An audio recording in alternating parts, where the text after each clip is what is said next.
Batu alam hijau Sukabumi merupakan salah satu jenis batu yang banyak digemari oleh banyak orang dengan warna hijaunya yang alami dan sangat cantik jika diaplikasikan untuk desain interior maupun eksterior rumah.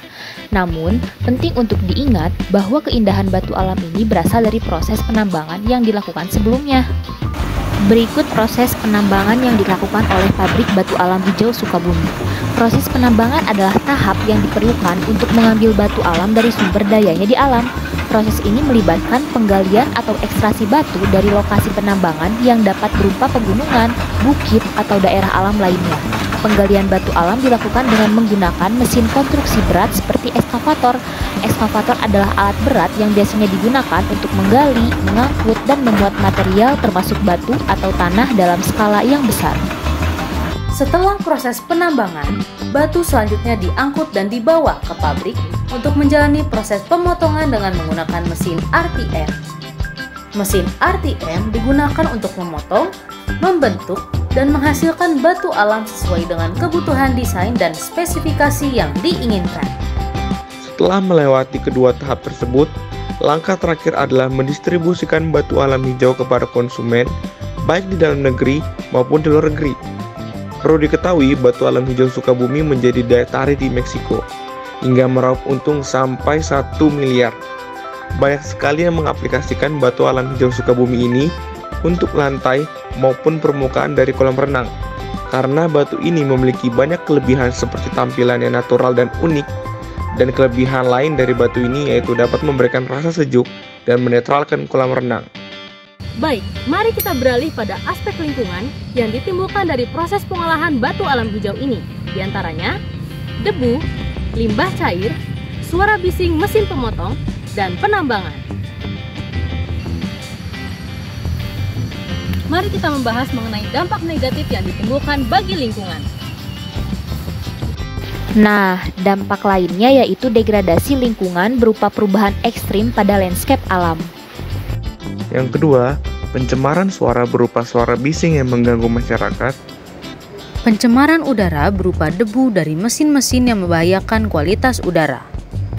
Bisa dilihat berikut pencemaran air berupa limbah cair yang dibuang ke sungai. Lanjut ke bagaimana cara mengelola dan juga memantau dari produksi Greenstone Sukabumi ini. Dalam hal ini, pengelola Greenstone Sukabumi harus memiliki pola pikir yang baik dalam menjaga lingkungan, serta melakukan prinsip reuse, recycle, replace, dan pengolahan limbah guna mengurangi dampak lingkungan yang ditimbulkan. Pemantauan dan juga pemeliharaan harus diperhatikan dalam pembuatan bak penampungan dan juga bendungan.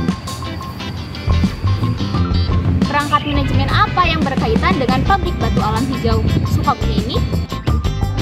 Dampak yang ditimbulkan selama proses kegiatan produksi Greenstone Sukabumi diperlukanlah AMDAL.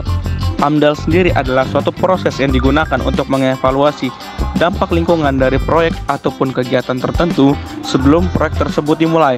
Oleh karena itu, perusahaan Greenstone Sukabumi memerlukan adanya identifikasi proyek, analisis dampak, konsultasi publik, evaluasi alternatif, perencanaan pengelolaan dampak, monitoring dan pelaporan, dan juga kepatuhan dan pemantauan hukum yang dilakukan oleh mereka. Bagaimana seharusnya peranan para pihak dalam pengelolaan lingkungan hidup? 1.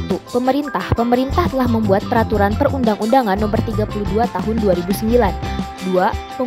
Pengusaha telah membuat bak penampungan limbah sesuai dengan arahan yang telah dijelaskan oleh Badan Lingkungan Hidup Kabupaten Sukabumi. 3. Masyarakat berpartisipasi dalam pemantauan dan bekerja sama dengan pemerintah. 4. Lembaga swadaya masyarakat. Salah seorang pegiat lingkungan dari Etim Cirebon menemukan solusi cepat mengatasi pencemaran limbah batu alam dengan menteskan cairan kimia koagulan dan flokulan. Yang pertama, kepedulian lingkungan dari seluruh pihak, yaitu pemerintah, mengawasi dan mengatur. Yang kedua, pihak pabrik bertanggung jawab untuk menjalankan usahanya, tapi nyatanya masih tidak. Yang ketiga, masyarakat sekitar menggunakan haknya untuk menyampaikan aspirasi, keluhan, dan saran. Yang kedua, kejelasan dan pemahaman masalah lingkungan hidup sepertinya hanya dipahami oleh sebagian besar masyarakat. Yang ketiga, instrumen hukum, kebijakan, institusi sudah ada. Yang kurang hanyalah ketegasan sanksi dan teknologi. Yang keempat, menjalin kerjasama dengan pemerintah dan masyarakat dalam program lingkungan hidup. namun kenyataannya masih juga kurang.